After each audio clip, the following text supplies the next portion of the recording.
Salut les aventuriers, j'espère que vous allez bien. On se retrouve pour une nouvelle vidéo. Dans ce nouveau format, on vous a posé des questions sur Instagram et vous y avez répondu. Vous avez été nombreux à participer et on vous en remercie. Aujourd'hui, je serai seul à vous présenter la vidéo car Evie est en voyage. Abonnez-vous à notre Instagram pour participer à la prochaine vidéo. Nos questions, vos réponses. Si ce format vous plaît, n'hésitez pas à vous abonner et à aimer la vidéo. On commence tout de suite avec la première question. De quelle origine est le Sphinx? Vous avez été 80% à répondre qu'il est d'origine égyptienne et 20% à dire qu'il est d'origine chinoise. La bonne réponse était égyptienne. Il s'agit d'une chimère, d'un animal hybride ayant un corps de lion et une tête d'homme. Le Sphinx, dont le plus célèbre est celui de Giza, était à l'origine une statue qui gardait un sanctuaire. Il associe la puissance du lion à celui du souverain. On passe maintenant à la question numéro 2. Sur quel continent parle-t-on le quechua? La bonne réponse était l'Amérique du Sud. 80% d'entre vous avaient trouvé la bonne réponse et 20%, perdu. Le quechua est une langue amérindienne parlée de nos jours par environ 10 millions de locuteurs répartis entre le Pérou, la Bolivie, le Chili, l'Équateur, la Colombie et l'Argentine. Elle était la langue commune de l'Empire Inca. On passe maintenant à la question numéro 3. Quelle est l'origine de la déesse Ishtar? La déesse Ishtar est d'origine mésopotamienne et non égyptienne. 73% de bonnes réponses contre 27% de mauvaises réponses. Ishtar est une déesse mésopotamienne.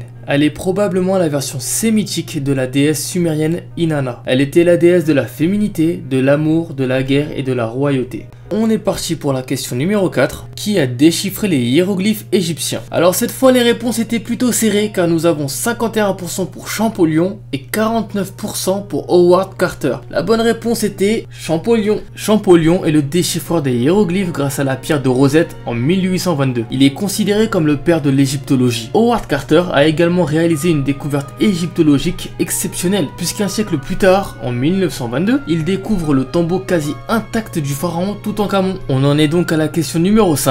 Quel terme désigne les grands récits scandinaves? Nous avons 46% pour saga et 54% pour Skali. Et la bonne réponse est saga. Les sagas étaient des épopées rédigées en prose et retraçant les grands récits de la civilisation scandinave et notamment les faits et gestes des grands personnages. Skali est un terme norrois qui dans la civilisation scandinave désigne un abri et le plus souvent la grande salle commune. On passe à la question numéro 6. Qui est l'auteur des Chroniques de Narnia? À 33% vous avez pensé que c'était Tolkien. Cependant la bonne réponse était Lewis. Et vous êtes 67% à avoir eu la bonne réponse. Tolkien et Lewis étaient amis. Mais Tolkien n'était pas convaincu par les Chroniques de Narnia et en avait fait part à Lewis, qui n'a pas écouté ses conseils et a produit cette œuvre aujourd'hui très populaire. Question numéro 7. Pocahontas a-t-elle vraiment existé? Alors, vous avez voté à 58% oui et à 42% non. La bonne réponse était oui. Pocahontas a vécu au XVIIe siècle et elle était la fille du grand chef Powhatan. Elle est connue pour son rôle dans l'établissement de la colonie de Jamestown en Virginie où elle a rencontré John Smith. Pocahontas s'est convertie au christianisme et a pris le nom de Rebecca et a eu de son mariage avec John Rolfe un fils, Thomas Rolfe. Et voici la dernière question. Quelle épopée décrit la guerre de Troie? 62% pour l'Iliade et 38% pour l'Odyssée. Et bien la bonne réponse est l'Iliade.